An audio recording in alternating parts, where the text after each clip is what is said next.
Mercantile models from the merchants perspective. ठीक है, पहले हमने किया था mercantile model from the customer perspective. अभी जो हम करने वाले हैं that is mercantile model from the merchants perspective. Merchant कौन हुआ? जो व्यापारी, जो आपको आपका प्रोडक्ट बेचने वाला है, वो आपके इस केस में मर्चेंट कहलाएगा। To better understanding it is necessary to examine the order management cycle. अब हम क्या करते हैं, जब भी कोई प्रोडक्ट हम ऑर्डर करते हैं, साइकिल का मतलब क्या है? विच इज़ समथिंग रेपिटेटिव, जो हर बार चीज़ बार बार रिपीट होनी।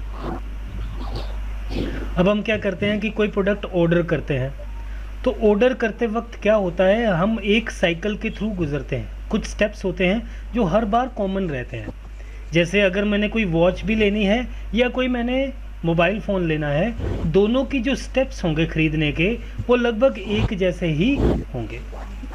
The order management cycle includes 8 distinct activities. इसको 8 स्टेप्स में बांटा गया कि किस तरह वो पर्सन या प्रोडक्ट जो होगा वो कस्टमर तक पहुंचाया जाएगा मर्चेंट के थ्रू, व्यापारी के थ्रू।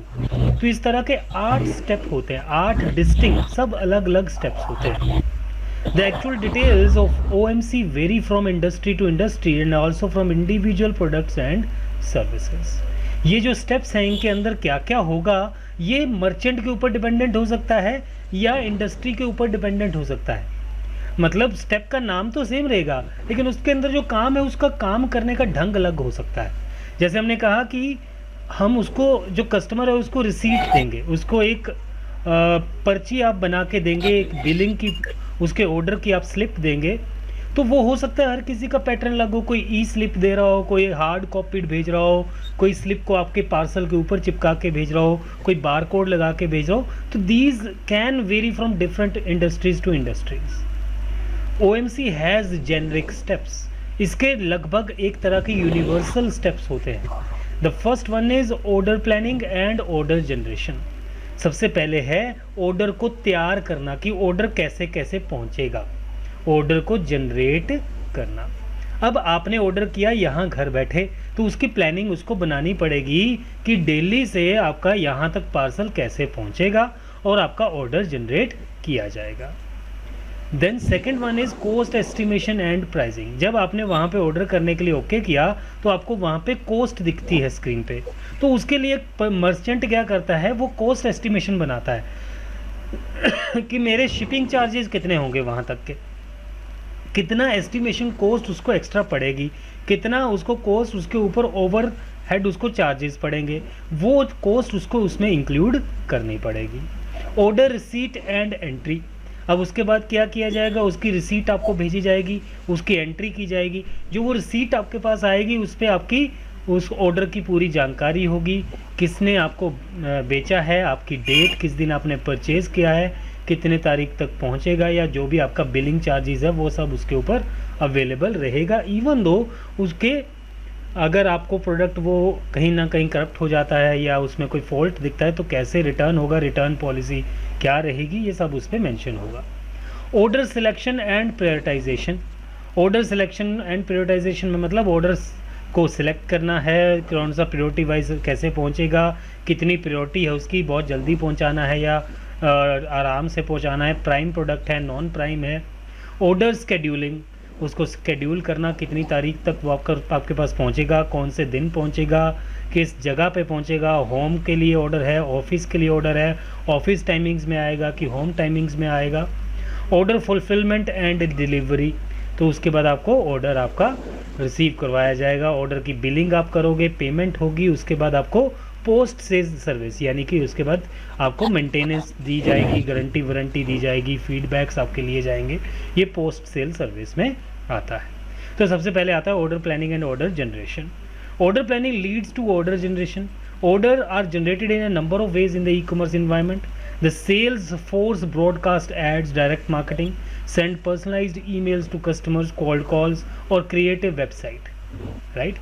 अब जो ऑर्डर जनरेट होता है, ऑर्डर प्लानिंग होती है, उसमें ये कहा जाता है कि इसमें जो आपकी सेल्स टीम होता है, जिसको हम सेल फोर्स कहते हैं, जो सेलिंग टीम होती है वो क्या करती है, आपकी मार्केटिंग करनी शुरू करती है आपके प्रोडक्ट की। अब या तो वो ब्रॉडकास्टिंग ऐड दे सकते हैं। ब्रॉडकास्ट का क्या मतलब हुआ, बहुत सारे पर्सन्स को वो ऐड शो करना, डायरेक्ट मार्केटिंग करना, यानी कि जो पर्सन इंटरेस्टेड हैं, ठीक है। एक हमारे पास होता है ब्रॉडकास्ट करना, एक हमारे पास होता है मल्टीकास्ट करना, ठीक है। Multicasting is to many groups, like वो इंटरेस्ट है या नहीं है, I don't know. Broadcasting is the number of candidates to whom you are sending your advertisement, those who are already interested into your product. Sending personalised email to customers, उनको personalise email, आपको mails आती हैं। अगर आप कोई product देखते हो तो आपको मेल आनी शुरू हो जाएगी कि इस पे इतना ऑफर आ रहा है, तो इस पे इतना ऑफर आ रहा है। Creating a web page like Amazon, Flipkart, इनके थ्रू आपको अट्रैक्ट करना अपने प्रोडक्ट की तरफ। The next one is cost estimation and pricing, उसका टोटल प्राइस एस्टिमेट लगाना कि कितना प्राइस, हम कितने प्राइस पे ये प्रोडक्ट बेचेंगे।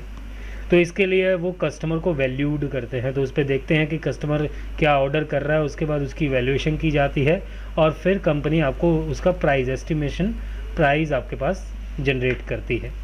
ऑर्डर रिसीट एंड एंट्री, जब कस्टमर उसको परचेज करने के लिए उसके लिए कोट करता है कि मुझे यही परचेज़ करना है, तो आपको एक रिसीट जनरेट की जाती है एंट्री फेज़ पे, जिसमें आपको बिलिंग बता दी जाती है कि आपको टोटल इतना खर्चा आपका आएगा। उसमें आपको प्रीव्यू दे दिया जाता है, उसमें आपको एक रिसीट पहले ही अवेलेबल हो जाती है आपके ऑर्डर करने से पहले, ठीक है।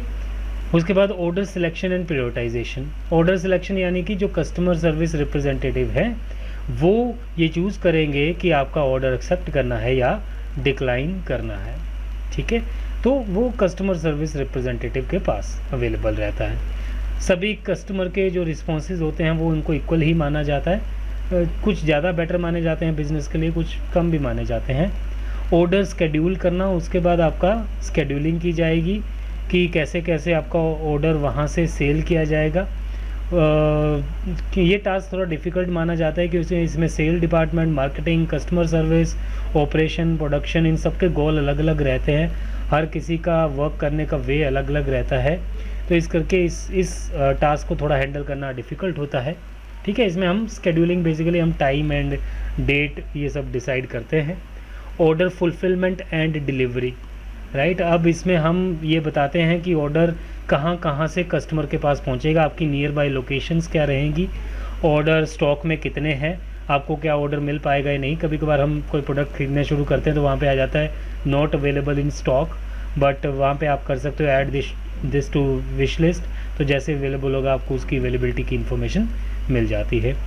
Order billing and account payment system, तो बिलिंग करना तो ये फाइनेंस स्टाफ के अंदर आता है, तो कैसे बिल होगा, ठीक है, बिलिंग कैसे की जाएगी, वो सारी इन्फॉर्मेशन इसमें रहती है। पोस्ट सेल सर्विसेज में हमारे पास उसकी रिपेयर, मेंटेनेंस, है ना, कस्टमर को ट्रेंड करना। कभी कभार हमारा कोई ऐसा प्रोडक्ट होता है जो कस्टमर को चलाना नहीं आता है, तो वो कॉल कर देता है कस्टमर केयर में, तो उसको हैंडल करना, उसकी क्वेरीज़ को, उसके जो प्रोडक्ट है उसको अपग्रेड करना, या उसका प्रोडक्ट डिस्पोज कर देना है, या उसके प्रोडक्ट का रिपेयर करके उसको वापस देना है, ये सारा इसके अंदर आता है। इसमें लेटेस्ट टेक्नोलॉजीज़ का यूज़ किया जाता है, ठीक है। तो that is all from your mercantile, from the view of merchant perspective, ठीक है।